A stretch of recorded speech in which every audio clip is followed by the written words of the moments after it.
Well, hello there, do hope you're all well. Now, we all have them moments where whether watching the TV or the radio, now, my favourite ritual during the weekdays, get up and I'm doing whatever, and I'm got my earplug in, listening to radio, listening to James O'Brien show. I always enjoy listening to his show, 10 Will 1. And whatever subject, when it comes to some of the calls we get, he'll either get an absolute Herbert who makes a complete Charlie of himself and makes him look incredibly stupid, or he'll get somebody on the show who knows of what he speaks and you absolutely learn something, or every now and again you'll get somebody who comes on and not only keeps James O'Brien quiet, which is quite hard if you can say, and he also stops people listening dead in their tracks, and they say, yeah, that guy speaks for me. Up steps Darryl. Darryl's in Hickling in Leicestershire. Darryl, what would you like to say? Oh, James. Darryl. I've been wanting so much to say, so little long. Time. Go on, fill your boots. Well, fill your boots for 3.5 minutes maximum. I could actually talk to you for 3 weeks. It's surreal, really, because it's as though you're talking and it's coming out of my mind. Gosh. Everything that you say is what I've been thinking. Crikey. And, you know, you're talking about this to the lady about the turning point. Mm. You know, when did the Conservatives not become the Conservatives? When have we got this? Can't really call it a Conservative party anymore, can we? I don't know. I'm a Conservative voter. Yeah. But I'm not really a Conservative, if you see what I mean. I'm like you. You remember when you said that you voted for Boris Johnson? Yes. I'm the same. You just fell for you fell for the comedy act and the. I mean, I don't know that that's excusable. Well, not really. Not like no. You, well, James. Just not like you, James. No, in 2008, I wasn't paying attention. That's I'm afraid. So I don't know whether or not that's an excuse in 2019. Yeah, no, it's slightly different circumstances because I'm in a constituency that was Ken Clarke. Okay. In 2017, I think was the election, was it? I thought, you know, he's a European. I'm a European. Right. I was very, very, very Remain. And so I thought, well, I'll vote for Ken Clarke, but I'm not a Conservative. But you've been abandoned. You're the people that never get spoken about, aren't you? Because the Conservative Party has been completely Brexified. And yet... Well, let me say, I'm a Dominic Grieve. I'm a Ken Clarke. Yes. I'm the Gawk Squad. Yes. I'm a Rory Stewart. Yes. Who speaks for you today? Who speaks for me? Who speaks for me? That I'm tweetering on Liberal Democrat, but I'm an absolute European. And that's because the B word runs through James, British politics like a stick of rock. I can tell you do. Just in a sentence. I get quite anxious and very upset. Now, the lady that just rang you up, Louise, was talking about, and you were trying to explain to her, when did they change? Yeah.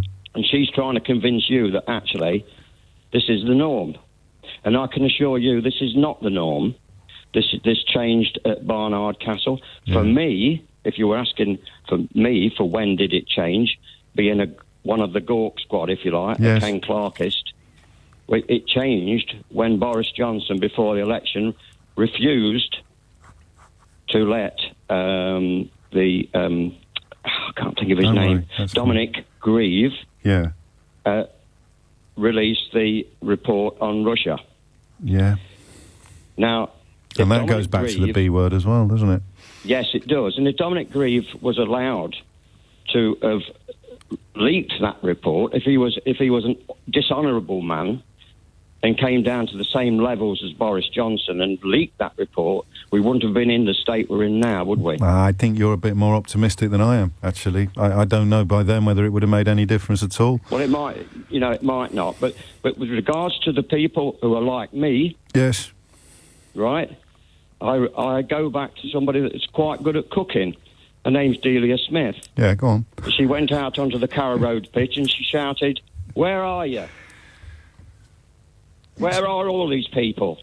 Where are the likes of me sick to death of this, because this is a dangerous government.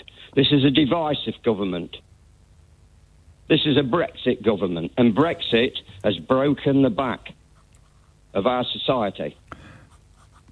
It's no more Conservative, Liberal, Democrat, Labour anymore.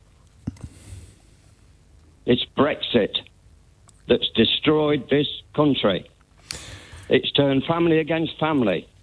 You talk about it in the street. You talk about it in the pub. But the only problem is that I take a huge interest in politics. But I dare tell you that 70% of those people that went and voted in the referendum knew nothing about politics. And when you ask them about voting for Brexit, I don't want to know. I don't want to talk about it. Well, I think we probably have similar experiences in that field. Briefly, and I can see what you mean about having a lot to get off your chest, Darryl. I'm very honoured that you chose me to listen. But on this question of punishment, in a couple of sentences, if you can, how can you and I, and maybe some people listening don't like the views we share. We obviously don't share all views. But how can we be so confident that no one's going to get punished for this? What has caused that specific breakdown, rather than the broader malaise? The knowledge that this report will point a very, very powerful finger of blame towards the very top of government, and no one will face consequences. James, I feel a little bit guilty actually ringing you, because I would sooner leave the airwaves open for somebody that's lost someone to this pandemic. Okay. If I'd have lost anybody to this pandemic, having known how this government and Boris Johnson has dealt with it, and all the things that you talk about not going to meetings, etc., I would be devastated. And I suggest that maybe the bereaved families, the organisation of the bereaved families, ask the people of the country, give us some money. Let's bring these people to actually some semblance of justice. Darryl, I'm late. Some semblance of justice. Of justice. And like I say, I could talk to you for 3 weeks. Well, I'll tell you what. You can ring me again. Right. You all right? Yeah, I'm all right. Are you sure? I'm sorry. No, don't say sorry. That's what this show is for. It's why I come to work every day to listen to. Let me just finish on one last thing, James. If you would. Keith's getting very itchy. It's very late for the break now, but you can. Right, on this okay. occasion. Go on. You are my oasis of truth. Crikey. In a world of lies. Well, that's quite moving, actually, Darryl. All right. Shall we hug it out? Yeah, hug it out, mate. Let's hug it out, Darryl.